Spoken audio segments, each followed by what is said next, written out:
Get ready with me while I tell you the story of how I had to cut off my friend because she wanted my man. Of course, as usual, you guys are getting a backstory. So this all happened when I was in college. I became friends with this girl in college, kind of towards the end of college. It was like a whole group, like me and her, like we kind of were peeking with each other a bit more. Me personally, like I really liked her. Like we got along really well. We never really had any disagreements or arguments, nothing like that. We were hanging out like a lot. I'm gonna tell you guys like a red flag that I saw in her, like one of the only red flags that I saw in her. So there was a time we were in college and there was this boy in our college. I don't want to speak bad on his name, but like he was low-key a bop. He didn't have shame about it, which is cool. You know, do your thing, innit? I'm gonna call her Red, okay? So me and Red, we were in the canteen and we were sitting down having our lunch. I'm just gonna call him girlfriend because he had a girlfriend at the time. So me and Red, we were sitting in the canteen and girlfriend came over to sit with us. He sat beside Red and I was sat beside Red as well. So, you know, I was on one side, he was on the other side, and she was in the middle. He goes to get his food for lunch and he comes back to sit beside us. I just look up and I see the two of them like getting really close with each other, inappropriately close with each other. Next thing you know, she's there feeding him his chips. No, guys, let me explain this properly. She was like feeding his chips like I can't even do it. When I saw it, I was like, we're in college, guys. This time, like, I didn't know he had a girlfriend, so I was just like, oh, sis, do your thing. He goes to go put his trash in the bin, and then like I'm looking at her, she's looking at me, like that thing when you and your friend look at each other because you're like, I was like, what's going on between the two of you? And she was like, oh, nothing. And I was like, what did I just see then? And she was like, oh, he has a girlfriend. My mouth dropped. I said to her, he has a girlfriend, so what are you doing? She was like, oh, it's nothing. And I was like, girl, that was something. That was definitely something. That was a lot, actually. He came back, sat down with us, and we didn't say nothing about it again. Like, we never spoke about it again. So now I'm going into second year of college, okay? Me and her were still really close. In fact, we got closer. Like, I become friends with another group. Loved that group. They were all super nice. Because now that I'm friends with that group, I introduced her to the group. I ended up meeting a boy in college who, you know, turned out to be my boyfriend. Me and this guy, like, we're like, you know, kikiing with each other. We're talking a little bit. Like, we're getting to know each other. Me being me, like, obviously, like, I'm telling my friends, like, yeah, this is who I'm talking to. I'm basically telling my friends, like, yeah, I like him and stuff. Including my other friends, I told her. And I told her a lot more than what I would tell my friends, like, because she was my closest friend at the time. She had known about us, obviously. I'm gonna tell you guys some things she said and did. Me and this boy, like, we're getting closer and stuff, but we're not together officially. Like, we're doing our own thing, but we're also doing each other. That sounds really wrong. It's not like that. There was this one time we were in the canteen. It was a really hot day that day. So I told her, oh, let's go get some ice lollies. So then we go to get the ice lollies. I see the guy that I'm talking to. He's sitting on one of the tables. After we go get the ice lollies, I sit beside him and she sits in front of us. Me and her, we're just kikiing with each other and we start eating the ice lollies. This is so disgusting, like what I'm about to say. Like, I still can't believe she did this. Like, this was the most down bad thing you could ever have done. We're eating our ice lollies and stuff, and me and the guy, we're talking, right? I bring our own conversation. I stop talking to him and I go on my phone. I look up and I see her just, like, sucking the ice lolly, but looking at him. I'm not talking about she was just, you know, like, no, it wasn't. She was, you know what, like, I don't want to say it because it's so, like, even just, it's just, ew, it's just so gross. Like, if you saw what I saw, I was honestly like, she saw me look at her, she stopped doing it how she was doing it, and she started doing it normally, like, just eating it normally. He was looking at her, but I don't think he realized that's how she was doing it, but I'm a girl in that, like, girls just know in it. That was one of the very first things she did, and I was just like, that was strange. I brush it over because I'm like, okay, like, whatever. Me and him, we continue going back to having our conversation. That was really freaking gross. Why? I wish I didn't look up because I did not want to have to see that. There was another time we were in the canteen and me and the boy that I was getting to know, we were sitting down with our group. We were sat on like 2 chairs. And I was sat beside him. We were talking, having our conversations, whatever. She comes over and because she wanted to sit beside him, even though I was sat beside him, what she does is she grabs one of the chairs. She like pushes me out of the way. Like she like pulls my chair, pulls me out of the way from him and puts her chair in between us. It didn't really bother me when she did that because I was just like, okay, I'm going to talk to my friend here then. Not only did she push me out of the way, She then proceeds to show everyone on the table her Crocs, her new Crocs. And like, I'm there like, oh, they're so cute. La. I need to show you guys, okay? What she does is she proceeds to stick out her leg like this, show her Crocs, yeah, to everyone. Instead of putting her leg back down like a normal human being, what she does is she puts her leg on top of the guy that I'm talking to. This is his leg, okay? And this is her leg, okay? She does this. Guys, look at my Crocs, da da da da. And then she goes like this. I am not joking. When she did that, everyone on the table stopped talking. Everyone on the table stopped talking because they knew me and him were talking and they obviously saw what she did. Everyone on the table stopped talking and they looked at me. I was just like, it got really awkward on the table and she started talking again to try like obviously get rid of the awkward silence, but she didn't move her leg. She never moved her leg. It was still very awkward until he stood up and moved her leg and he went to his lesson. At that point, that's when I knew, oh, she's trying to get my man. Let me explain something to you, yeah? Before I told her me and him were like getting to know each other and talking, she showed absolutely no interest in him whatsoever. She did not say anything about wanting him. She didn't say anything about liking him. She barely even spoke to him until I told her me and him were talking. That's when all of a sudden they're besties. Do you know what I'm saying?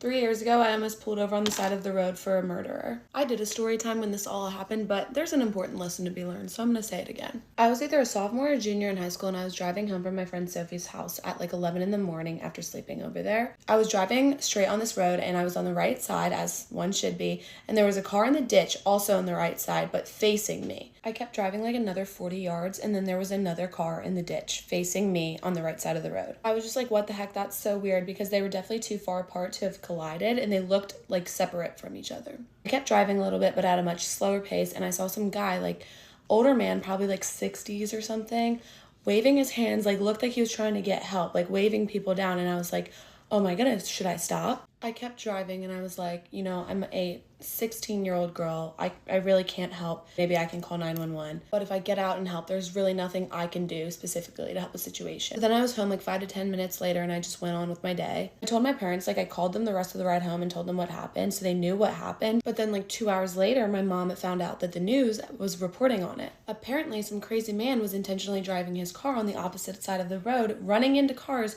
trying to intentionally crash into them and kill them. That's why there were so many cars on the opposite side of the road facing the wrong way. Then my mom got a text from her friend who lives in a neighborhood really close to where this all happened, and it's a video of the interaction between the police and the guy who was responsible for trying to crash into these people. Turns out the guy in the video was the guy waving me down, trying to look like he was asking for help. Apparently, he was trying to get more people to stop so he could hurt people, and he was like swinging this big piece of wood at people, and then in the video, he's swinging it at the police officer. I don't believe anybody died because the people whose cars I saw on the opposite side of the road were on that side of the road because they dodged him, I guess. And then once they realized he was crazy, they like ran away and the cops came. It was so scary though, because in the video, the police officer was like telling him to stop swinging, and he just keeps walking towards the officer, swinging the piece of wood, walking towards him, looking like a zombie. He's like waddling towards him. I don't know what I can say on TikTok, but the police officer puts his pew pew up and is like yelling at him to stop, and the guy's not stopping, and he's walking closer and closer, starts swinging the wood at him. And so then to try and get him to like stop, the police officer like shoots at like his legs, like body parts, to get him to like stop moving towards him but not kill him. And it was the most bizarre thing. He's like shooting at his limbs and his legs, and the guy is like not stopping. He's like moving towards him like a zombie. It was like he couldn't even feel the shot. And he was like getting more aggressive and swinging the piece of wood at the officer, and the officer ended up shooting him. He finally like fell to the floor. Watching the video was the weirdest experience ever, because I'd never seen something like that, like not on TV, like actually in real life, having seen that man in person before. So while you might feel guilty not stopping in a situation like that, this is your sign not to. Every time I drive by the intersection where it happened, I think about it. Never stop. Just call 911. Don't be the one to stop. We're talking about the first and last time I ever snuck out. Now, I know what you're thinking. Jamie, you're 20 years old. You only snuck out one time? What kind of life did you live? Like, what were you doing as a teen? Like, why was it only one time? Like, why would you not sneak out again? Like, why were you not living life to the fullest? I'll tell you what. This story doesn't even happen or take place whenever I'm like a teen. Like, really whenever people would be sneaking out, okay? This goes back to when I was, like, 3rd grade? 2nd, 3rd? No, it was definitely 3rd grade. So, one day, me and my sister were home from school. It was like a Saturday, maybe, Saturday or Sunday. It was a weekend. We didn't have school. My mom was sleeping, and me and my sister decided that it was going to be a great idea for us to leave, right? Now, we lived in like a, I can't speak. We rented a house, and it was like down like this end of a dirt road, and our landlord lived like catty corner of us, right? And he was like a state trooper, like nice people. Like, literally, they had 2 little girls who were like a little bit younger than me, more like my sister's age, or the oldest one was, and then they had a baby. But the like oldest daughter we would always play with, right? So me and my sister sitting there, we're bored as hell, we're tired of watching our DVDs, our freaking Barbie movies, and we're like, what can we get into today? Well, we should have just stayed home, because we were like, okay, I don't know what to do. I'm tired of playing Barbies. So my sister, this was Allie's idea. She'll say it's not, but it literally was hers. Anyways, she decides that she wants to go play at our friend's house. I, obviously, being the amazing big sister that I am, have to follow her. Like, I can't let her go by herself, right? Like, who would I be? Follow behind, right? She's taking the lead, taking charge, and I follow, obviously, because I wanted to go have some fun. We're over there at our landlord's house. We're having a gay old happy time. Like, we're literally living it up. It's great. It's amazing. We're playing in the back, playing with Barbies. Literally everything we could have been doing at our house, we were doing it over there because it was more fun because it wasn't at our house, right? Having a great time. All of a sudden, immediately, I'm pooping my pants. I know exactly what is about to come through that door, and I'm scared. Now, I want you to all guess at what that was. If you guessed my mother awoken from her sleep to find her house empty as hell, you're correct. My mom had woken up, realized we ain't in the house, and decided she was going to come and find us. Now, she knew exactly where we were, but we were in trouble. Yeah, we were in trouble for leaving without letting her know. Yeah. So the landlord opens the door to find our mother, bedhead, like obviously still asleep probably, and belt in hand. Now, if you're from the South, or just from a family who would discipline you, you know how terrifying this image would probably be. Seeing your mother with a belt when she was literally just asleep 5 minutes ago, and she knows she wants to be asleep, and now you've woken her up, and she woke up to find you not in the room, and now she doesn't know where you're at, and you're not even in the house, so obviously now you're about to get your butt whooped. I'm literally sitting there, I'm crapping my pants. I've already said that, but I just want you to know how terrified I was. My mom's like, where are the girls at? And they're like, oh, they're in here, like, they're playing, da-da-da-da-da. My mom's like, can you tell them to come here, please? No! They're like, hey, your mom's here. I know. I could hear. I heard her. You didn't have to let me know. I heard her. So my mom is like, we're going home now. Mind you, it's like right there. And she's like, we're going now. She's got the belt in one hand. I think she got maybe one swat in on me. I booked it. Booking it. I'm running fast. Y'all can call me Forrest Gump. I'm running. I was like Forrest Gump after his like leg braces came off. All I can hear behind me as I'm running is my sister's screams because she's too damn slow. She got caught up, and my mom had her by her arm, and she's whooping her. And low key, she was taking the brunt of both of us. Because by the time my mom got to the house, she was already tired. But honestly, that's what she gets because it was her idea. I was not about to get my butt whooped for something that she wanted to go do, and I had to follow her because I'm the big sister, and I would have gotten in trouble if she would have gone by herself. So obviously, I'm running. I ain't gonna get in trouble. I ain't getting my butt whooped. You're getting your butt whooped. You're getting your butt whooped for both of us because this was your idea. Next time, maybe you'll sit your butt home. Some might say I'm a bad sister for that. And you know what? I don't care. Maybe I am, but I don't care. It's her little idea. It was the first and the last time I ever snuck out. I did not sneak out anymore after that. And I definitely didn't sneak out as a teen. And that also credits to, like, my boyfriend, like, me and my boyfriend. Like, I didn't go anywhere. I didn't go to parties. I didn't do anything because, like, why? Why would I? My boyfriend's not at the parties. Why am I going? You know what I'm saying? So, yeah. That was the only time I ever snuck out. Bye. Story time on how my sister and I snuck out and got chased down by a truck. Okay, so one time we got a phone call from my cousin saying that she was going to get in a fight and that the girl that she was going to fight was bringing her friends. My cousin didn't have nobody. So my sister and I wanted to leave our house to go be with her just in case. I want to give a little disclaimer that I've never been in a fight, nor will I ever think fighting is cute, so don't fight. Anyway, we told my dad, because he was out at the time, that we wanted to go to my uncle's house because it was literally across the street from where we were staying, but not like a regular like street. It was kind of like a main road. I remember telling him, I was like, I am gonna take the car and I'm gonna go over there and I'll be back. And he was like, do it, like kind of just seeing like how far we would push it, but I knew I wouldn't take the car because I couldn't drive like that. So I told him, I was like, we're gonna walk over to my uncle's house, and he was like, do it. He never thought that we would, I guess, and we left around like 4 a.m. Anyway, we left. He didn't believe that my sister and I would actually go, and we did. So he had gone back to sleep. Everyone in my house at the time, or my apartment, was asleep. I want to say getting over to my uncle's house was relatively easy. Like I said, there was a main road, and it had like places that we could stop in between to like rest and look for cars. But once we made it over the main road, it took us like maybe 5 minutes to get to my uncle's house.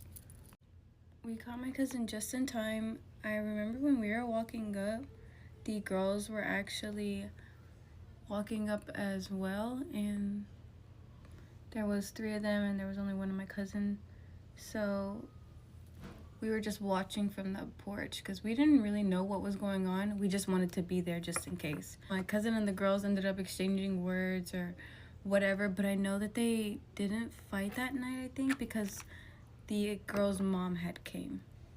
So that girl's mom came and picked up her and all 3 of her friends. And after that, my cousin went inside. She was like a little heated, so she went and did her own thing inside, and me and my sister decided to go back home, but this time with my other cousin because he wanted to come with us. Like the time is about 4:45, maybe 5 o'clock in the morning, but it's still like really, really dark, so it doesn't even look like daytime or anything. It just, you know, kids are not supposed to be out right now. So we were crossing the main road once again, and we noticed that this red truck was following us from the street road that my uncle had lived on. Mind you, it wasn't a police car, it wasn't an undercover, it was just a regular red truck. We really didn't think anything of it until he followed us into the parking lot and started like circling the truck around us. So the parking lot we were in, it was like a building, and then there had an alleyway in between, and his truck could still fit between the alleyway. The only thing that was there was like one school trash can, and if you know the school trash cans, they're kind of like, well, they're like an old school trash can. They're kind of squarish. So I remember telling my cousins, I was like, let's hide behind this trash can in like a single file, like cartoon almost, and let's just hope that he doesn't see us because we're all gonna be single file around this trash can. I was like, as he moves up, we kept like turning around the trash can, like, and we were freaking out. You could hear our voices, or like our breaths getting heavier and heavier. I remember telling them, I was like, after he scoots up a little bit, just take off, like run, because there was a field across the street and it was dark. I was like, run into the field and try and go as close as you can to the railing, just so he can't see us, because the grass in the field was really long too. We made it across the street into the field, and the truck ended up following us. He was like basically riding around the field, circulating it, trying to look for us. But I had pulled my cousin and my sister into this little area where all the buses parked for the school, like very little and skinny, that we just like literally fit right through the bars of the place. and we went in. We sat for like maybe 20 minutes so that guy wouldn't follow us, because my apartment was like right across from the bus area that we were hiding, and I didn't want him to follow me into my apartments, so we had to wait. If you have plans on sneaking out, literally make sure one person knows where your location is, just in case, because things could have ended up so much worse than what happened. Actually, we could have been stolen, we could have been abducted, like anything could have happened. So please make sure somebody has your location and somebody knows where you are at all times. But yeah, that is today's story time. I know it wasn't about my dad. Y'all seem to eat those up. I don't know why, but you do. Alrighty guys, that is the look for today. I hope you guys enjoyed the story time. I know I haven't made one in a while, but I am trying to get in the groove of things on YouTube. So if you haven't subscribed to me on YouTube already, go ahead and do so. And I will see you guys next video. Get ready with me while I tell you guys how my dad found out my stepmom went to another man's house by me. Earlier in this day, my dad and my stepmom had gotten into some sort of argument. I don't know why, but they basically weren't on speaking terms. So since they weren't on speaking terms, my stepmom decided that she wasn't going to tell him where she was going. And we had ended up going to the grocery store to grab a few things. But when we were getting back in the car to go straight home, we weren't going to go anywhere else, she got a phone call from her friend asking to come over to this man's house because she was also there. Since we were in the car, me and my brothers had heard her friend ask us if we could come over. We obviously wanted to go over because there was nothing really to do at home, so we wanted to go to the man's house because we knew his house had like a bunch of farm animals.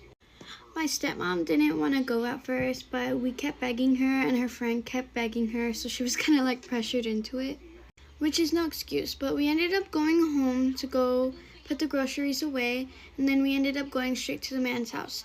And he lived in the same neighborhood as us, so like he wasn't far at all. Once we got there, we were there for 6 to 5 hours because everybody was having a good time, and the little kids were busy, the adults were busy. We just decided to stay there until dark out. So on the way back home, she didn't tell us like don't tell your dad this or anything. Like I thought my dad knew. I didn't even know that they had gotten into an argument previously in the day, but yeah. The next day when my dad got home, my dad was working on a car and I decided to go help him. When I went to go help him, we were just talking and I mentioned how we should get a goat. And I ended up just talking about this goat and like fun facts, and my dad had asked me where I got these fun facts from because it was unlike me to talk about this stuff. If you remember me talking about it, the man's house we went to the day before, he had a bunch of farm animals and he ended up telling me these facts. So I thought my dad knew. So I told my dad, oh yeah, the man's house that we went to yesterday was telling me all these fun facts about a goat. My dad made a face and he was like, what man's house? And I ended up just explaining to him all like the details, like why we went, where, how, and how long. He seemed concerned, but he kept working on the car, and once he made a face, I knew something he didn't. So my dad finishes the car that he's working on, and I kind of forget what he does, but a few minutes later, I hear a big slam, and my dad had gotten angry and slammed all the doors. Then I hear them arguing, and I take my brothers and me outside because I don't want them to hear them. I don't want my brothers to hear them arguing. But my brothers are obviously scared and they're cold, and it's already late at night now. Like not late at night, but it's already sunset. And yeah, so I decided to come inside. I came inside to grab a few things, like I'm pretty sure it was my phone and a blanket. I guess my brothers took that as an okay to come inside too, so they came inside and they grabbed a blanket and a few stuffed animals because they were scared. We stay outside for a few more minutes, then I get a text message from my cousin basically asking what's going on and is everything's okay. Basically, I'm scared now because I have no idea what happened because me and my brothers are outside. But she ended up showing me a screenshot what my stepmom had posted, and it was like, any good divorce lawyers in the state that we were in. So I guess my brothers found out. I don't know how. I think they peeked over my phone, but they started crying. I started crying because I felt like it was all my fault, which it kind of was, but yeah. Then a few minutes later, after I get those text messages from all my cousins, she ends up coming outside, and she asked, which of you guys tattled on me? I was scared, but I ended up saying that it was me because of what I had told you guys earlier about like the whole goat situation, and like how I was talking to my dad and how I thought he knew, because I mean, that's his wife. He should know everywhere that his wife is and stuff like that, like, and vice versa. Anyways, their whole argument ended up lasting 5 to 6 days. 5 to 6 days later, they ended up telling us that they weren't gonna get a divorce anymore. But a few months later, when I decided to move out because a couple other things that happened to me that shouldn't have happened to me because of them, they decided to bring it back up again and say how it was all my fault and that I'm the reason that there's problems in their relationship. I don't know. But if you guys want more story times, let me know. Also, we did natural glam today. Okay, bye. Story time and how my parents sent me to a summer camp and it ended up literally being a cult.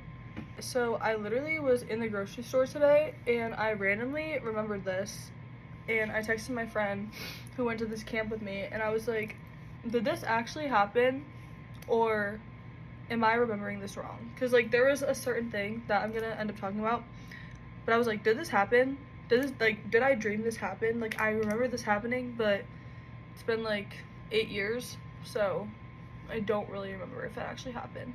And she did confirm this did actually happen. And then once she said, yeah, that happened, more things started, like, I realized more things. To give some backstory, this camp was a summer camp in upstate New York, and it was only like a week summer camp. It wasn't like the whole summer.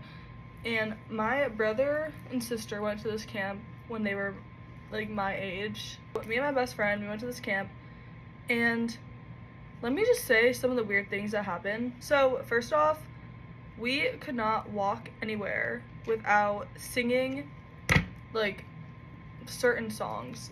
And like this stuff that I'm saying now might be normal for like camps, but like there were just some things that were really freaking weird.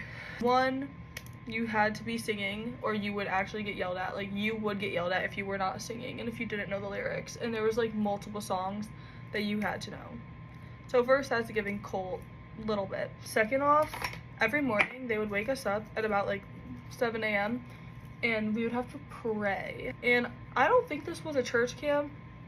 I really don't. It was not a church camp, and they would still make us like go and pray to like just like all like stand around and pray around this like statue of something, and it wasn't like Jesus. I don't know what it was. I really can't remember, but I just remember having to wake up and like go to this like statue thing at like 7 a.m. like go to this like statue.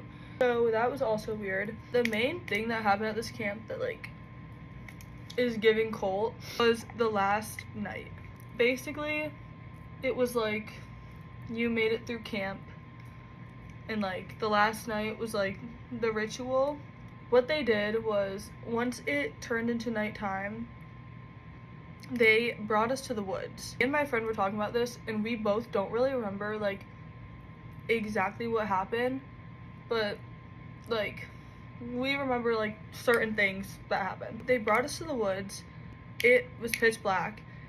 There were these people who were dressed in like long, I don't know what it's called. It's like cloaks, I don't know. Kind of like what like nuns wear. They were dressed in those. They had long things with like basically a torch, like a really, really long torch, like a long ass stick with fire on it. And we just had to follow these people with their fucking cloaks on, and follow them through the woods while they sing songs. Mind you, I'm 12 years old at this camp. This just does not seem normal. I'm really trying to remember like as best as I can. We were just walking through the woods, following these people with their torches and singing songs, but these songs they were singing we didn't know. Like, they were new songs. And they bring us to this huge fire pit, and it's everyone that went to the camp, and we all came from different directions. So there was like people with the torches that were bringing us from different directions. And once we got to like the huge campfire part and like they had stuff all set out, we all like sat down, and then all I remember is like it was like our initiation of like surviving the camp. I don't fucking know. One by one like told us how we were all initiated, and like just like stories about the camp that they never told us before. And then once that whole like ritual was over, they walked us all back. Like, when I tell you we were in the middle of the woods, they walked us like 15 minutes into the middle of the woods, just like leading us with these torches. Also, when we walked places, we had to walk in a line and sing. I said we had to sing in the beginning, but like we also had to walk in a line. Like, there were so many rules that we had to follow that like it's a summer camp, it shouldn't be that serious. And like we also had like jobs. Like, if you didn't win like cabin of the week, you'd have like jobs to do. Like, I remember one time we had to go to like the arts and crafts room and like literally work there for like 2 hours. That's not normal. Also, after the whole ritual initiation thing, only certain people got to go to like the party after. Had like this huge party after, and like if you were under 13 you couldn't go to it. And like it was a summer camp for everyone. Like, why are we only letting people above the age of 13 go? That's really all I can remember from the camp. It was really like weird though. I remember I wanted to go home so bad, and like there were people there that were staying the whole 3 weeks and just like, yeah, my parents dropped me off and they haven't came back yet, like we don't know when they're coming back. Girl, they better call like CPS. I never went back to this camp. Actually, I never went back to any summer camp after this because of my experience there, but I was with my best friend, so like it was chill. But just like thinking back on that whole experience of them taking a bunch of like 13-14-year-olds into the woods, like singing songs and like following people with torches, like that's just not normal. But yeah, that's the story time on how I kind of joined a cult.